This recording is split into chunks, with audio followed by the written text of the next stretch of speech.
ఈరోజు మీకు నేను స్నేహం గురించి చెప్పాలనుకుంటున్నాను. స్నేహం అంటే ఏముంది, ఫ్రెండ్షిప్ అంటారు. ఫ్రెండ్షిప్ కాదు, స్నేహం అంటే ప్రాణం ఇచ్చేలాగా ఉండాలి ఆ స్నేహం అనేది. స్నేహితులు అన్నాక 90% అలా ఉండగలుగుతారు స్నేహాన్ని గురించి. ఇవాళ మనకి స్నేహం అంటే అవసరానికి వాడుకునేట్టుగా మనుషులు తయారయ్యారు. అవసరానికి వాడటానికి కాదు.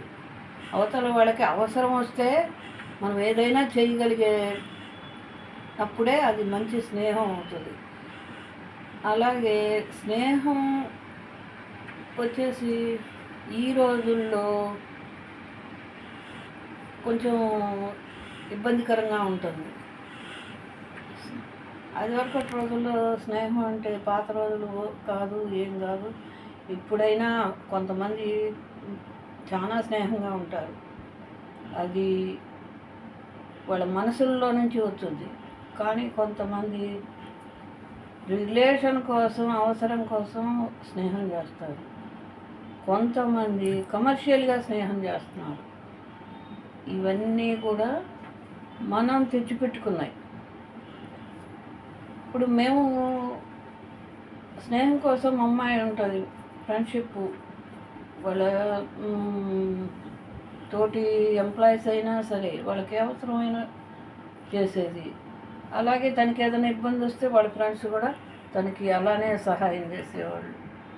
ఒక స్టూడెంటు, అమ్మ వాళ్ళకి జరగట్లేదు, బిజినెస్ చేయాలనుకుంటున్నాము, కానీ అమ్మ వాళ్ళ దగ్గర మనీ లేదు, శారీస్ తీసుకెళ్ళి అక్కడ ఇస్తే వాళ్ళు అమ్ముకుంటారు, ఏమన్నా మిగులుతుంది అని అడిగింది. అడిగిన వెంటనే ఇంటికి వచ్చి చెప్పింది, అమ్మ వాళ్ళకి ఒక 5,000 కావాలంట, ఇట్లా శారీ తీసుకెళ్ళి అక్కడ అమ్ముకుంటారు, ఆ తర్వాత మనకి ఇస్తారంట. అప్పుడు నేను కూడా వద్దు, ఎందుకు, మనకు అవసరమా అని నేను అనలేదు. మనం అలా ఇచ్చినప్పుడు ఎట్టుండాలంటే, ఫ్రెండ్షిప్లో ఇచ్చినప్పుడు వాళ్ళు మనకి ఇవ్వగలుగుతారా అని ఆలోచించొద్దు. వాళ్ళు ఇవ్వలేరు, మనం దీన్ని ఫ్రెండ్షిప్ కింద ఇచ్చాము అని అనుకునేలాగా ఉండాలి. అది మనసులోంచి వచ్చే ఫ్రెండ్షిప్. అలాగే నాకు ఎక్కువ ఇంత వెళ్తున్నాను ఫ్రెండ్షిప్ గురించి. నాకు ఎక్కువ ఫ్రెండ్స్ లేరు. ఎప్పుడు మనది అప్ అండ్ డౌన్ జీవితం. అంత ఫ్రెండ్షిప్ చేసే అంత ఖాళీ ఉండేది కాదు, అంత స్నేహితులు లేరు. కానీ మా వారంటే మేనమామే, ఆయనకి చాలా ఫ్రెండ్షిప్లో అనుభవాలు ఉన్నాయి. ఏంటంటే పెళ్ళైనాక కాకముందు నుంచి ఆయనకి ఒక ఫ్యామిలీతో మంచి ఫ్రెండ్షిప్ ఉండేది. వాళ్ళు నా 5 మగపిల్లలు, ఒక ఆడపిల్ల. వాళ్ళ అమ్మ వాళ్ళు తను కూడా ఒక కొడుకులాగా చూసుకునేవాళ్ళు. అలాంటి ఫ్రెండ్షిప్ వాళ్ళది. ఫ్యామిలీ మొత్తం అన్నలాగా చూసుకునేవాళ్ళు. అలాంటి వాళ్ళు మంచి స్థితిలో ఉన్నారు. ఆ రోజుల్లో మేము మంచి స్థితిలోనే ఉన్నాము. కానీ స్థితులు మారినాయి. కాలంతో పాటు అందరం తగ్గిపోయాం. కానీ మేము ఆంధ్ర వచ్చాము, వాళ్ళు తెలంగాణలోనే ఉన్నారు. 10 సవర్ల గాజులు బ్యాంకులో పెట్టానన్నారు. సరే, బ్యాంకులో పెట్టారు కదలే అని అనుకున్నాం. అవి తీసుకురాలేదు. చాలా సంవత్సరాలు గడిచిపోయినాయి. మేము వాటి గురించి హెచ్చరికగా అడగలేదు. తీరా తర్వాత, ఏం లేదు, ఇట్లా నా ఫ్రెండ్ తెలుసు కదా సత్యం, వాడికి చాలా ఇబ్బంది వచ్చింది, నేనే బ్యాంకులో తీసి ఇచ్చేసాను అని అన్నారు. అప్పుడు కూడా మాకు అంత బాధ అనిపించలే. ఎందుకంటే వాళ్ళు ఎంత స్నేహితులైనా కూడా అన్నదమ్ములాగా కలిసిపోయి ఉండేవాళ్ళు. అలాంటిది స్నేహం. ఇవాళ ఫ్రెండ్ ఏదన్నా అవసరానికి ఫోన్ చేస్తే, రే నేను లేనురా, నేను బయట ఉన్నాను రా అని చెప్పే రోజులు వచ్చేసినాయి.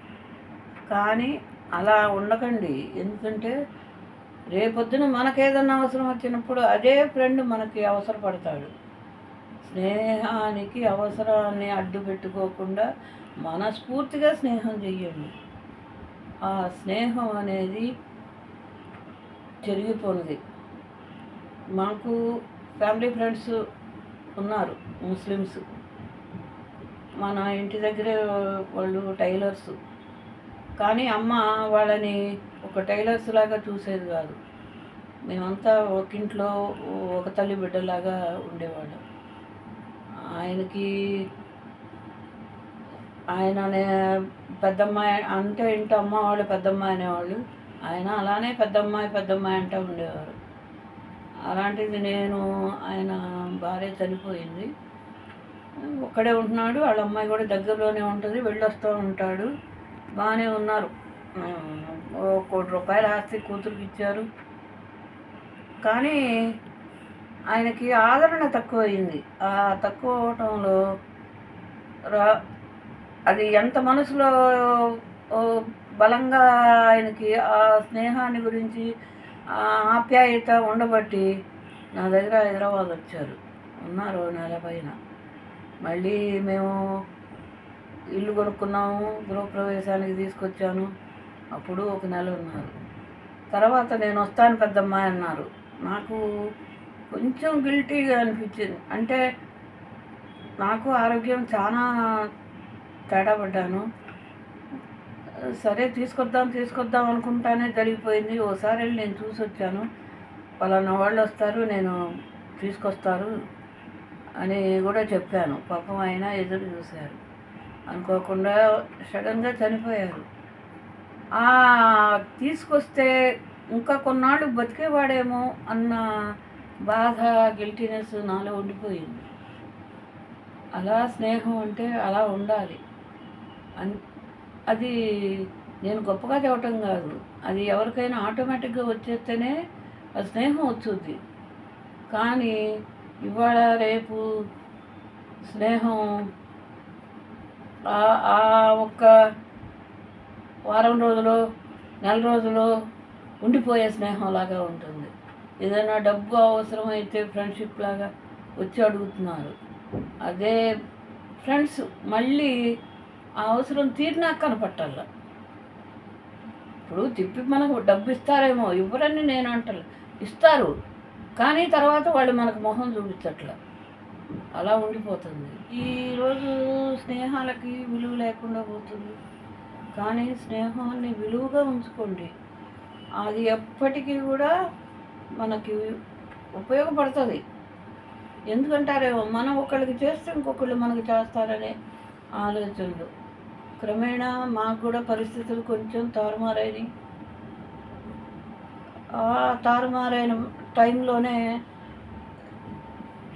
మాకు తెలిసిన ఒక ఫ్రెండ్ వాళ్ళ నాన్న వచ్చారు. ఆయన కువైట్లో ఉంటాడు. వాళ్ళ నాన్న వచ్చారు. వచ్చి, శ్రీనివాసరావు గారు కొంచెం డబ్బు అవసరమైంది అని అడిగారు. అప్పుడు మేము డబ్బు ఇచ్చే స్థితిలో లేము. ఎందుకంటే పొజిషన్ మాకు అలా ఉంది. ఏమి చెప్పాలో అర్థం కాలే. లేవు అని చెప్తే ఆయన పెద్ద వయసు బాధపడతాడు. ఎంత ఆశతో వచ్చాడు మన దగ్గరికి అని. ఇంకా ఏం లేదండి, ఇదిగో నా చేతికి ఉంగరం ఉంది, ప్రస్తుతానికి ఈ ఉంగరం తీసుకెళ్ళి మీరు అమ్మి వాడుకోండి, ఇంతకుమించి నా దగ్గర డబ్బులు లేవు, మీరేమి అనుకోబాకండి అని చెప్పించారు. దాన్ని తిరిగి ఆశించితే అది స్నేహం అవ్వదు. ఏంటంటే ఇచ్చాము, మళ్ళీ అడిగాము, ఇది తీసుకోవటం ఇవ్వటం పరిస్థితుల్లోకి వచ్చింది. అలాంటి పరిస్థితుల్లో కూడా ఎప్పుడు వేరే ఆలోచన లేకుండానే ప్రతి వ్యక్తితోనూ స్నేహం చేసాం.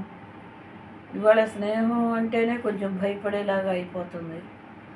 ఇవాళ అవసరానికి వాడుకుంటున్నారు, వదిలేస్తున్నారు. వదిలేయమనండి, అవసరానికి వాడుకున్నా ఇబ్బంది లేదు.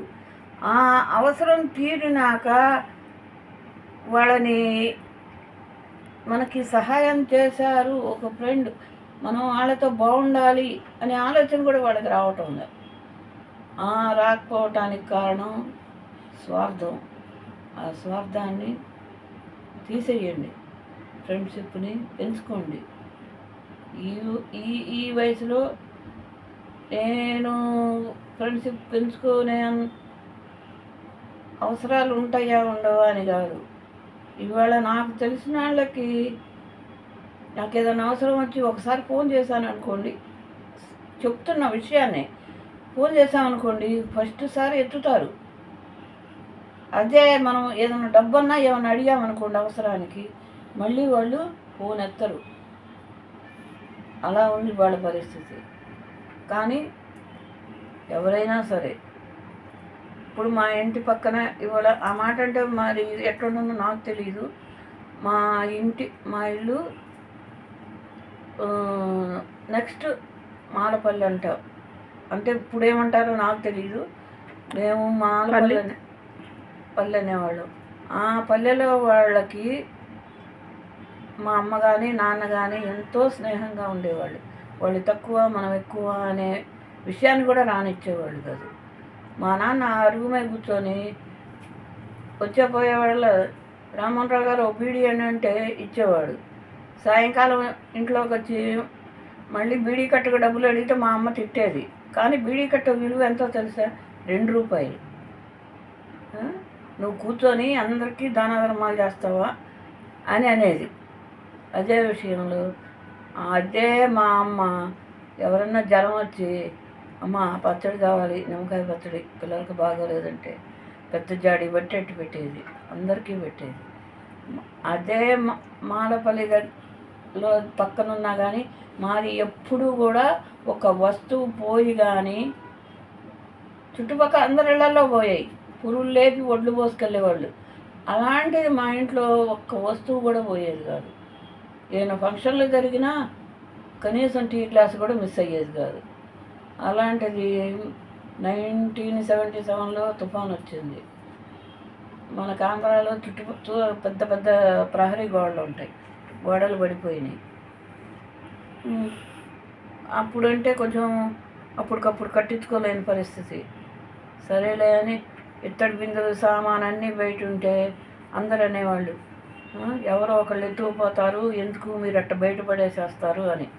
కానీ ఏనాడు ఎవరు ఎత్తుకెళ్ళ. అది మాకు వాళ్ళకి ఉన్న స్నేహబంధం. అంత స్నేహానికి వచ్చి కులము మతము అనేది అడ్డు ఉండదండి. ఎవరినైనా మనం స్నేహంగా చూడవచ్చు, ఫ్రెండ్షిప్ చేయవచ్చు. ఎప్పుడైనా అవతల వాళ్ళతో ఫ్రెండ్షిప్ చేసామంటే మనస్ఫూర్తిగా చేయాలి.